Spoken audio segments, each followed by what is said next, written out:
Hi, everyone. Welcome back to Be More, where we inspire you to be a little bit more of every role within the Salesforce ecosystem.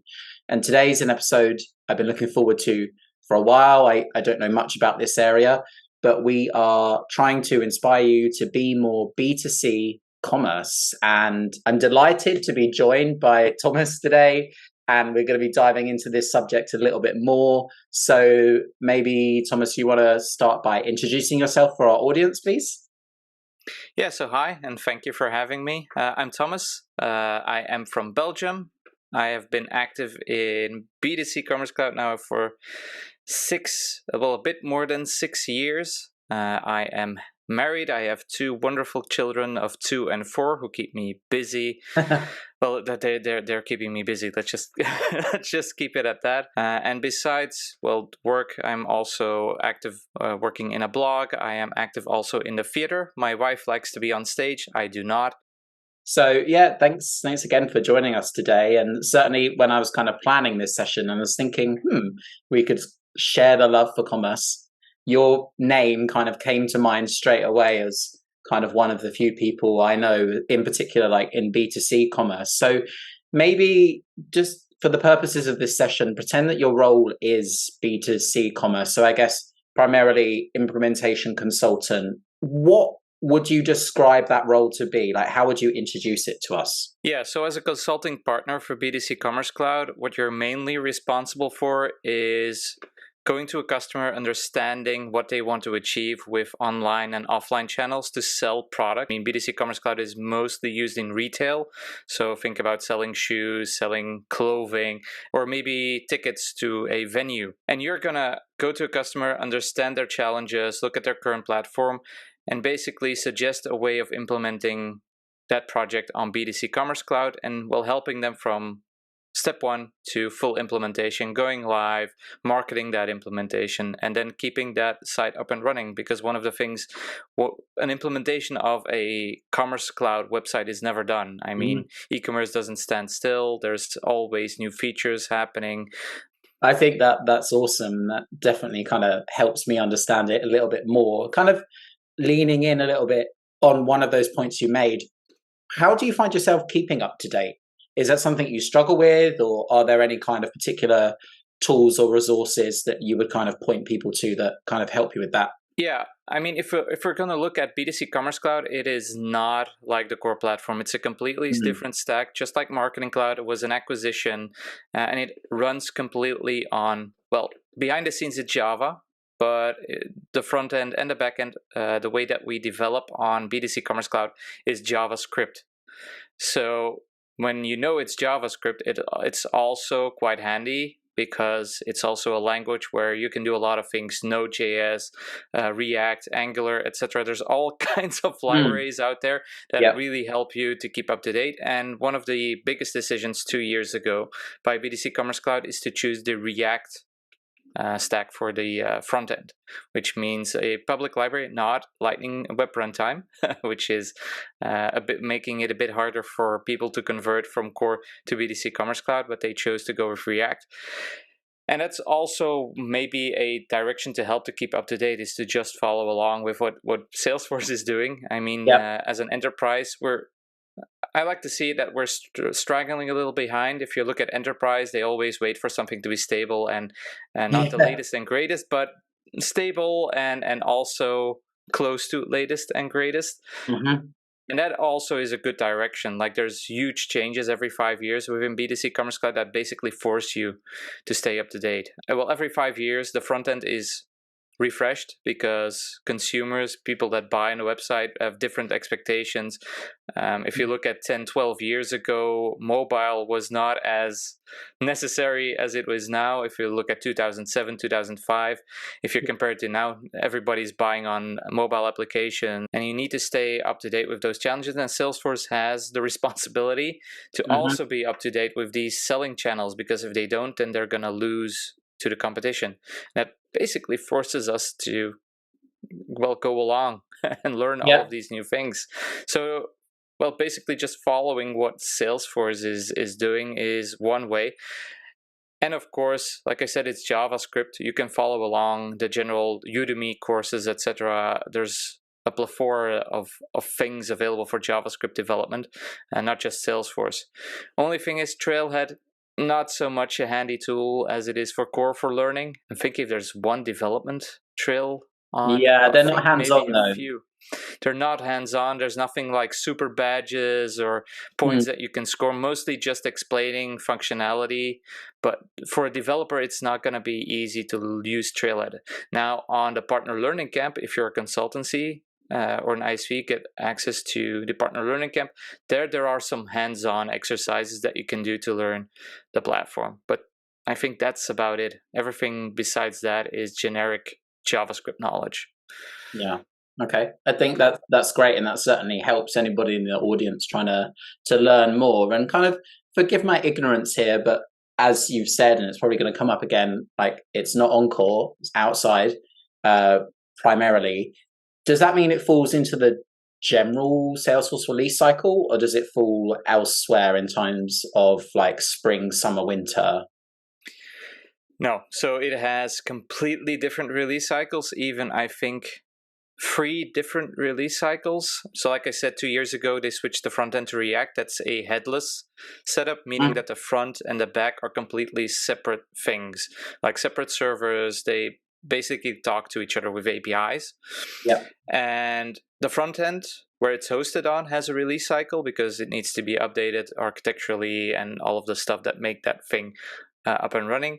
You have the front end, which has a separate release cycle, so it's a open source project that's available on GitHub, gets its updates, etc. And well, basically, you have to get those updates within your own project if you want to. You don't have to, so that's a release cycle you can choose to follow or not, but Yeah. it is advised to keep up to date.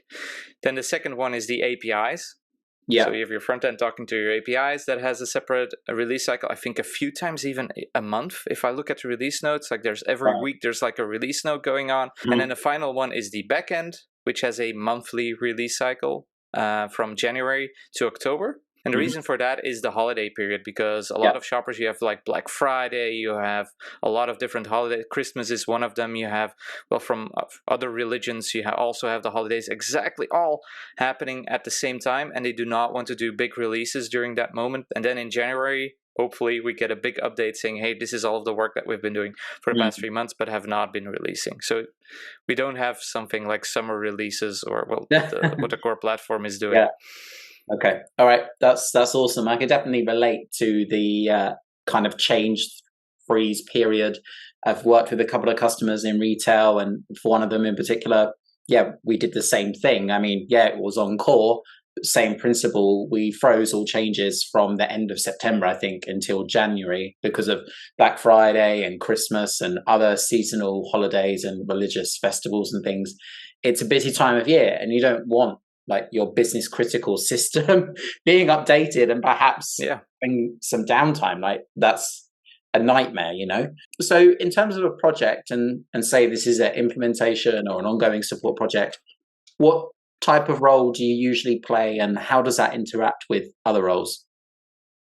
Yeah, so my role for the past few years is more an architectural solution architect, technical architect. So my Yep. technical knowledge is very deep into Commerce Cloud. So I can call myself a little bit of a technical architect there. But I also have knowledge of the different clouds within the Salesforce, and also a lot of experience with other ERPs, PIM systems, DAM systems, whatever you have in your architecture, to make sure that all of these seamlessly connect even within Salesforce, since it's an Yeah. acquisition. The connection with the other Salesforce products has not always been so amazing, unfortunately. So we made some corrections at our firm to make sure that those connections are made correctly. Mm-hmm. And that's my role, mainly to make sure from a solution architect perspective and a technical architect perspective that the implementation goes well.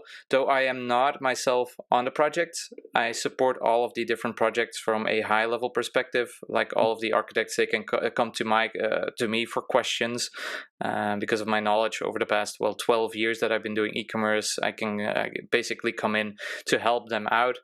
If we're going to look at other roles that I interact with, it's the developers. I also support them with any technical questions from development. So I'm still actively developing for the platform whenever I still have the time, and been developing for 12 years to also assist them with troubles that they have or questions on what's the best solution for this problem. And the other roles like project managers, they don't really need me. I more need them on that regards. And we also have functional profiles, business analysts, and we work very closely together for workshops to make sure that the tickets are clear for developers. We also talk to the customer. It's really a symbiotic relationship from the architect and the business analyst to make sure that everything within a project goes well. I also, I'm head of commerce at Forward. I am the technical part of the duo. I have a business analyst next to me that's also a similar role like me, hovering above all the projects, making sure that everyone keeps up to date, knows what's going on in the ecosystem, and supporting all of the different projects where we can or where we're necessary.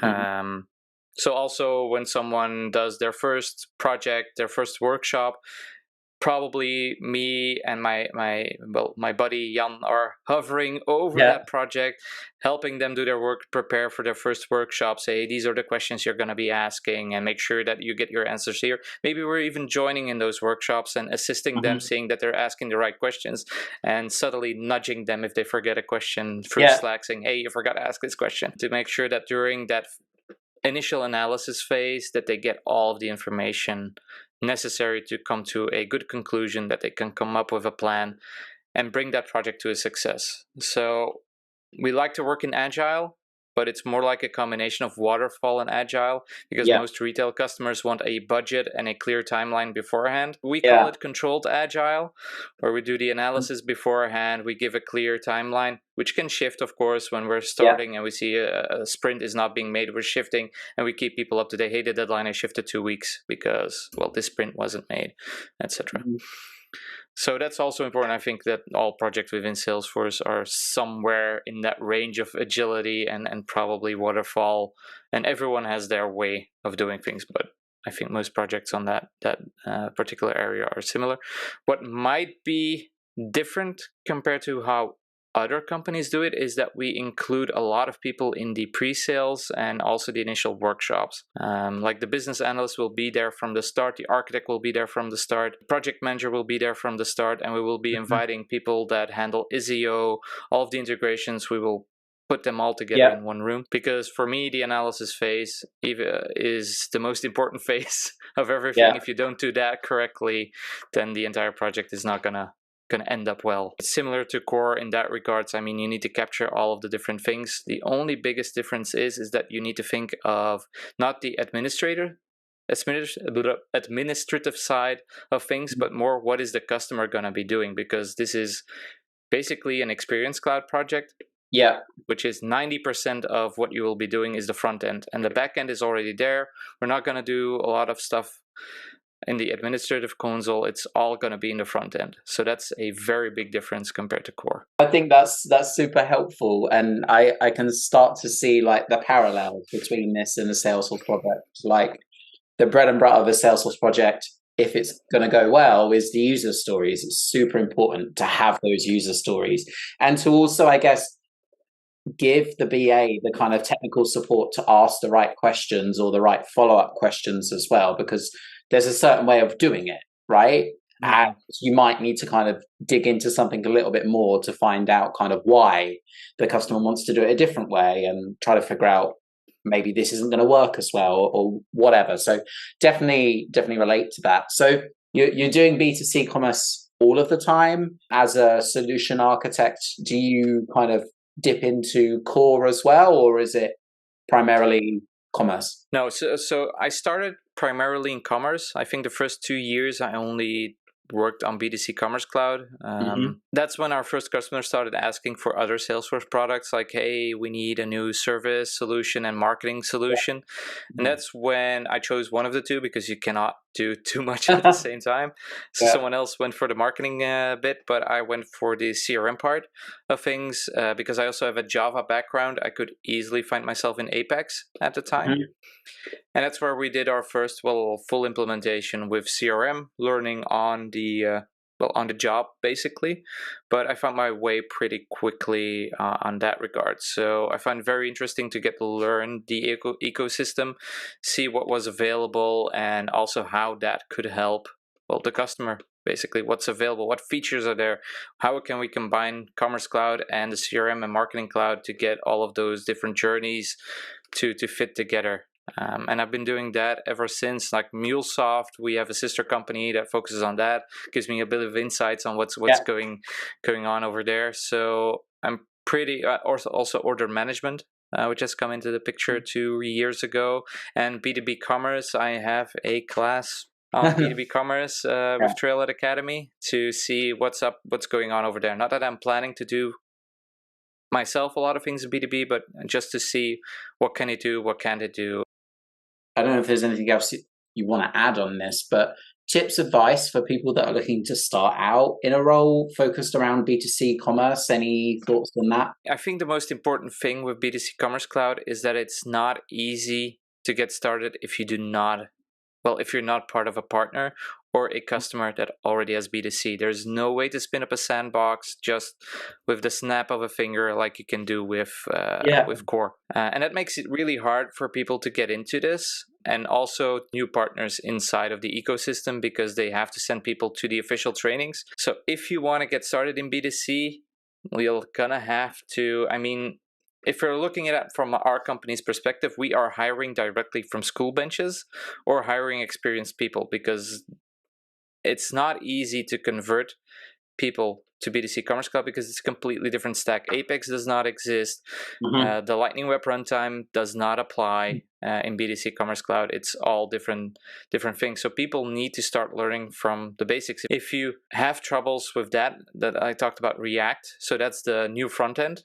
Yeah. If you can get experience beforehand with that, if you have React knowledge, that's really gonna put you in front of other candidates in the ecosystem because you will already be able to start in the front end. You're gonna still have to learn the APIs, how commerce works, and get experience on retail and how businesses work, how customers think, etc.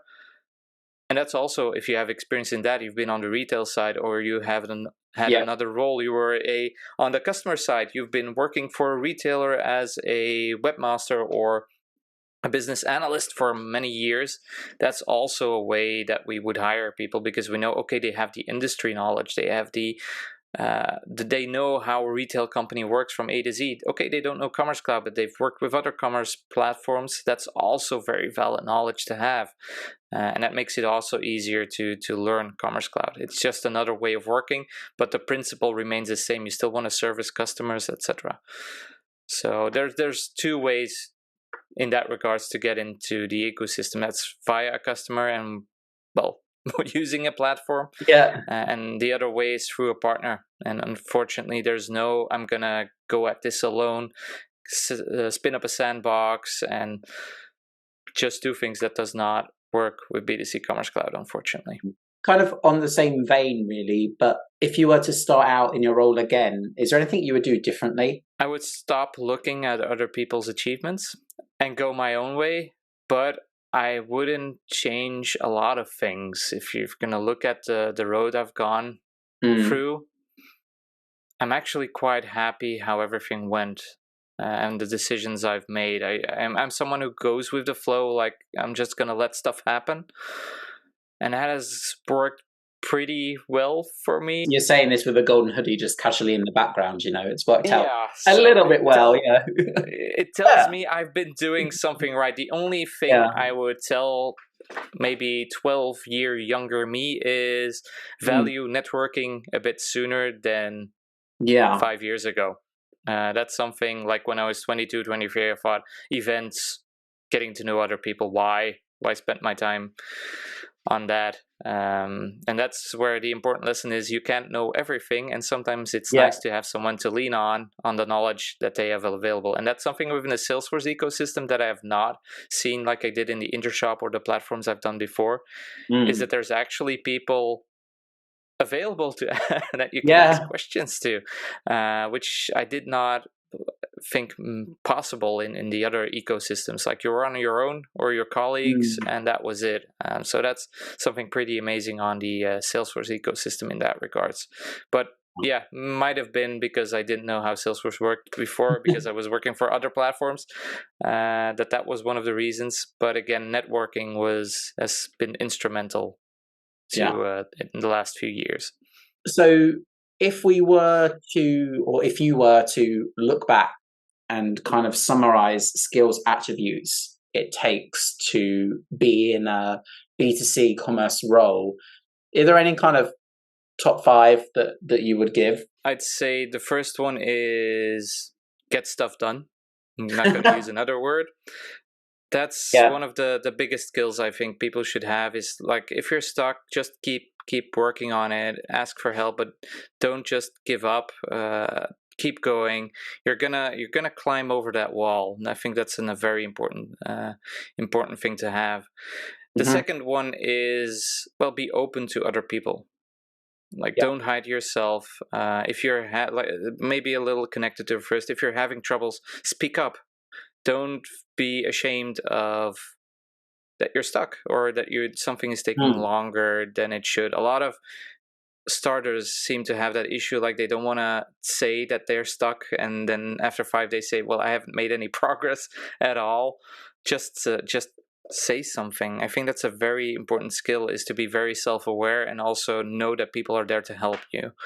And that's something that's a lot of people seem to be missing, that kind of trust, like that they feel like they're gonna be punished. I'm not sure why. And also the willingness to learn. Like, within commerce, I think also in the Salesforce, if you look at the past few years, how many things have changed, not just in the Salesforce ecosystem, but general AI. Suddenly, last year, 2 months, suddenly the world was turned upside down. Be able to handle that kind of change. I think that's number 3, is be prepared to learn. And maybe 4, also be able to cope with change. That's also a skill that a lot of people do not have, is the ability to cope with change. And in commerce, everything be constantly changing. I mean, Apple Vision is coming out next year. We're gonna have to do something with Apple Vision. I mean, maybe not from a consumer perspective, but maybe from a business perspective. How can we help businesses, help customers within their business? Maybe if you run a furniture company, maybe you can use Apple Vision somehow to help people at their homes. Virtual fitting of furniture, exactly. for example. I mean, and that's the change that you need to be able to handle and keep learning to see. You don't have to learn these things yourself. If you don't want to, learn who does know these things and incorporate them in your projects. That's also an important skill. And then the last one, well, the 5th, I think I'm 5, is the networking. Like I said with the last one, if you don't know something yourself and you're not willing to invest the time to learn, at least learn someone who does. And is willing to spend their time and knows how that stuff is done, and make a partnership. As a company, we have a lot of different sister companies who focus on specific items, like that virtual reality. We have a sister company. I know who I can contact if I run into a customer saying, hey, they want to do something with virtual reality. I know just the guy or the girl or the that's something you need to really think of. I think that's 5. Awesome. Well done for getting all 5. So kind of quick fire round now, because we are drawing the session to a close slightly, but what's one thing you'd like to change or make people more aware about your role with B2C commerce? The biggest thing I touched on is that B2C is an acquisition, which is the biggest confusion that people have. Like, if you see Commerce Cloud at Dreamforce or Connections or any other event, you're going to see a lot of core.